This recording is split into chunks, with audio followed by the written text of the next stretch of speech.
Good afternoon on this glorious Sunday. Praise be to God in the highest, and glory be to His Son.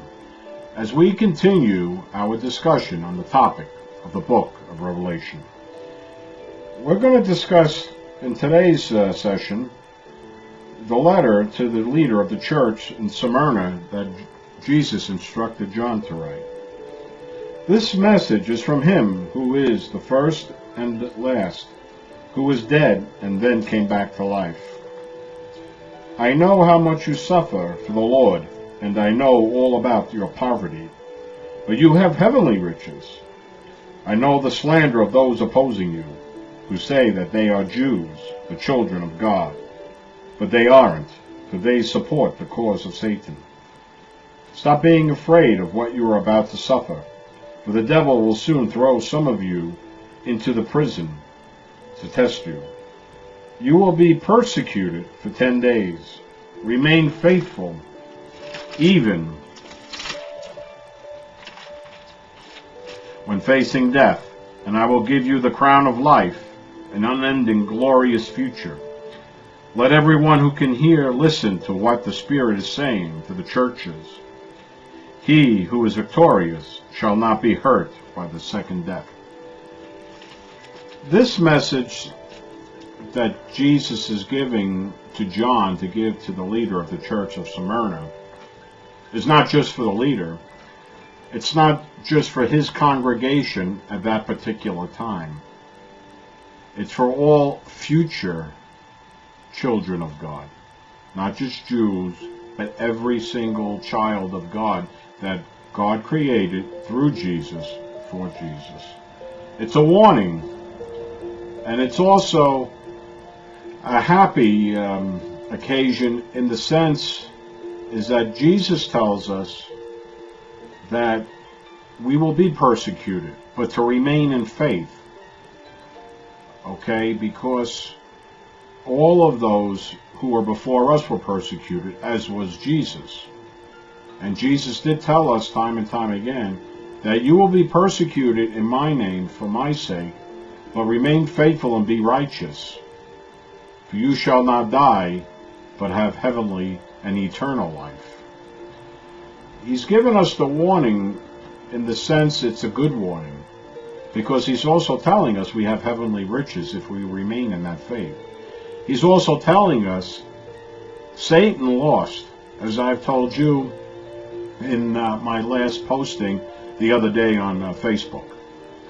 Satan already lost the day that Jesus was crucified for us, the day he decided to die for us, for our sake, to bring us back in relationship with the Father.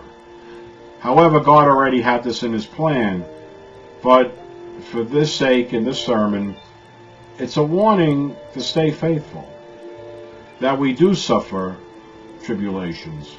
Now, here's the good news. I know the slander of those opposing you. He's telling them, as he's telling us, that he knows who our enemies are. He knows who slanders us. He knows who tests us. He knows who talks about us and defames us.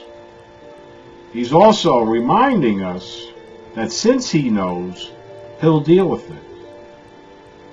But the privilege is left to him, as given to him by the Father. Vengeance is mine, saith the Lord. So what he's asking us to do, or more or less telling us what to do, is to remain faithful in these times of tribulation, because he'll deal with it. And if we remain faithful, we'll come across victorious. And we will, even though some may take our mortal life, they will not ever take our soul if we remain faithful. This is his promise, and Jesus always keeps his promises, and he never lies, as the Father always keeps his promises and never lies. But Jesus is telling us, please, be my children. If you're going to say you're going to be my children, then be my children. Remain faithful.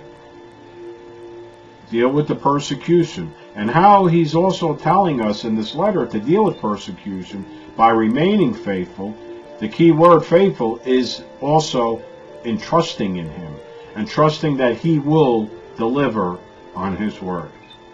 That is faith. Faith and trust, when it comes to Jesus and the Father, okay, are one and the same. If you're going to trust him, you have to have faith in him. And if you're going to have faith in Jesus, you need to trust him. And that's what he's trying to say. So please, when you go out there today, or even when you're in your home, start the day, every day, praying to the Father, praying to Jesus. And God doesn't get upset if you pray to Jesus and not pray to him. Or if you talk to Jesus and not talk to him, and Jesus doesn't get upset if you talk to the Father and not to him on occasion. Because when you're talking to both, you're really talking to one. And where one is, the other is. As Jesus always said, where I am, so is the Father. Where the Father is, so is I am. The main ingredient, especially in today's world of violence and hatred, and I want to give you a quick brief, and I'll go over that in my next video. It is the darkness is dimming. However, we're discussing the book of Revelation and the letter. The main message of this letter is to remain faithful. So please do so. I'm Reverend Tony, and we'll see you again next week as we discuss, in our continuing series, the book of Revelation. Have a blessed day, and please continue to walk in the presence of God. You'll be glad you did.